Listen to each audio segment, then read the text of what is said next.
Welcome, dear viewers.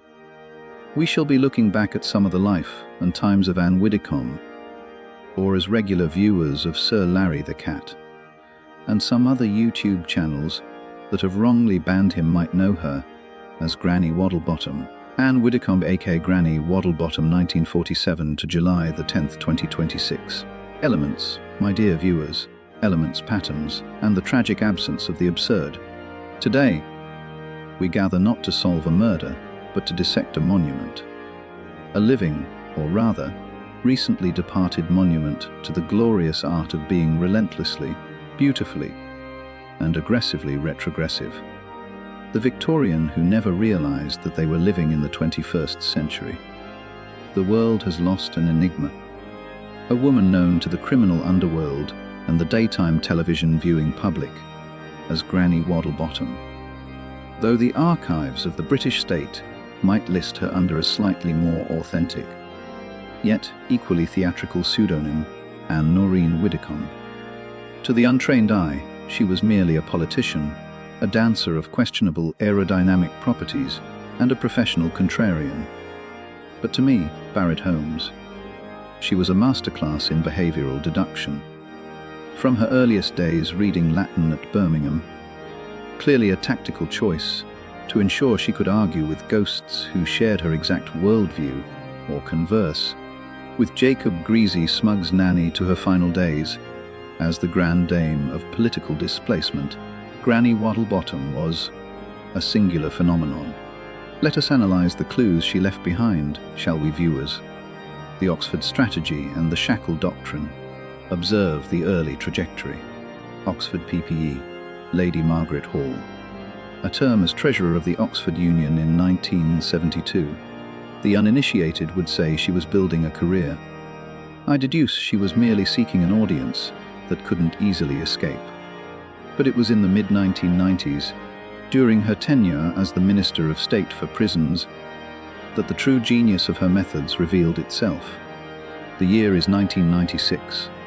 The scandal. Shackling pregnant prisoners with handcuffs and chains during hospital visits. The public cried out in horror. Degrading, they shouted. Unnecessary, sneered Jack Straw. But they missed the data, you see. They lacked the clinical detachment of a detective. Waddlebottom argued with absolute, terrifying clarity and all the empathy of Pol Pot. Hospitals are not secure places, and women might escape. Think of the sheer, brilliant paranoia required to look at a woman in the third trimester of labor and deduce. Ah, yes. A prime candidate for a high-speed getaway. Fetch the ironmongery. It is a level of cynical vigilance that even I, at my most suspicious, can only view with profound, breathless awe. She treated the maternity ward as if it were Alcatraz, showing a level of commitment to security that defied both gravity and biological probability. The vampire of the night and the great flight. But a true master of deduction does not merely lock things down, they also destroy reputations with a single, devastating phrase. Enter the Michael Howard affair of 1997. Waddlebottom, reflecting on her former boss during an inquiry, uttered the immortal words, "There is something of the night about him." Having seen pictures of Michael Howard, this is actually quite an astute observation by Granny Waddlebottom, a flawless deduction. With just 7 words, she single-handedly transformed the leader of her own party into Dracula. For the next decade, he could not publicize a policy without the entire nation checking his collar for bite marks or wondering if he slept in a velvet-lined coffin. To ruin a colleague's career by casually implying they are a creature of the Transylvanian undead. Brilliantly brutal, sublimely unhelpful to her party, which is precisely why it remains an artistic masterpiece. But Waddlebottom was not content with the shadows of Westminster. No, the grandest stage awaited. Strictly Come Dancing, 2010.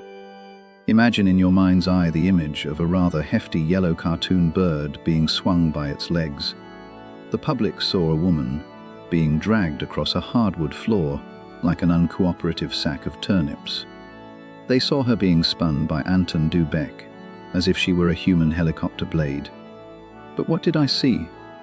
I deduced a profound subversion of physics. Granny Waddlebottom did not dance. She challenged the earth to a duel of friction. When she flew through the air, it was not grace. It was an act of pure, stubborn defiance against the modern world's obsession with rhythm, elegance, and elegance in general. She proved that with enough determination, anyone can turn a ballroom into a crime scene, and her dancing was criminal. The Eurosceptic epilogue, and finally, the later years. The grand finale of the Waddlebottom file, it is now closed forever, another dark memory. Having retired from the Commons in 2010, ordinary mortals would take up gardening, or perhaps watercolour painting. But Granny Waddlebottom's mind was too restless. When the call of Brexit echoed across the land, she shed her conservative skin like an old cloak. Expelled from her party like a noxious odour from the glutinous Maximus after 10 beers, and a very fine Indian curry in 2019 for supporting the Brexit party, she marched into the European Parliament as an MEP for South West England. Imagine the magnificent irony. Sailing across the English Channel to sit in a parliament you entirely despise, paid by the very institution you wish to see dismantled, just to look at them all and say, "I am here to ensure we never meet again." It is the political equivalent of breaking into a house just to sit on the sofa and loudly complain about the interior decor until the owners ask you to leave.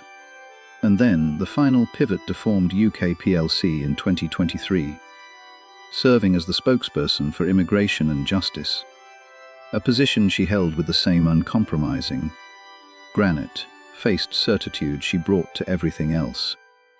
She spent her final years reminding the nation that if a rule isn't traditional, strict, and deeply uncomfortable for everyone involved, it simply isn't British. Barrett Holmes' parting thoughts. So what is the final deduction of Barrett Holmes regarding the life and times of Granny Waddlebottom? She was a character who refused to belong to the century she inhabited. In an era of polished public relations, focus groups, and carefully curated empathy, she stood tall as a proud, unfiltered monument to the late 19th century. She opposed everything from the legality of abortion to the basic rights of the LGBT community with a consistency that was, if nothing else, remarkably easy to track on a chart. Greyman Price will feel much safer knowing that Granny will no longer be stalking him online with her dancing dentures. And daily, not in my name, I believe any old shit that I'm told. And don't get the other person's side of the story.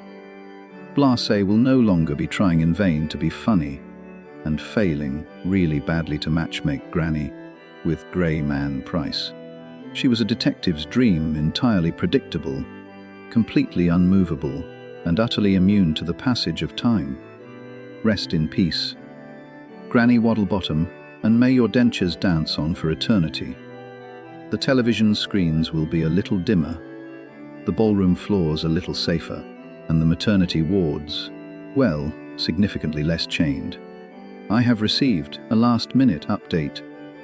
The coroner's office have ruled Granny's death suspicious, and police have been told about a white male seen leaving Granny's home on the night of her death. They would also like to know the whereabouts of Greyman Price on the evening of the 6th of July. Barrett Holmes shall be investigating Granny's death. Today, the first reporting of it, long after 24 hours, a day after, which gave, I suppose, space for the police to do all of that early work unimpeded.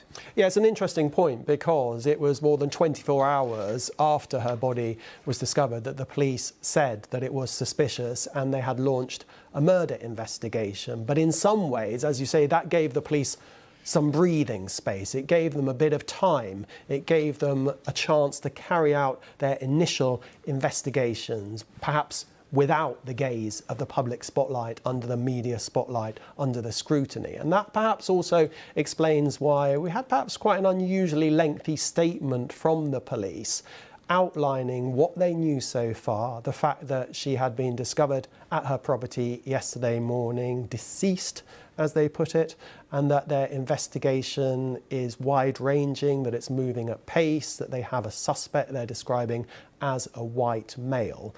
Until next time, like, comment, subscribe, and share widely. Stay observant, stay skeptical. Question everything. I remain Barrett Holmes.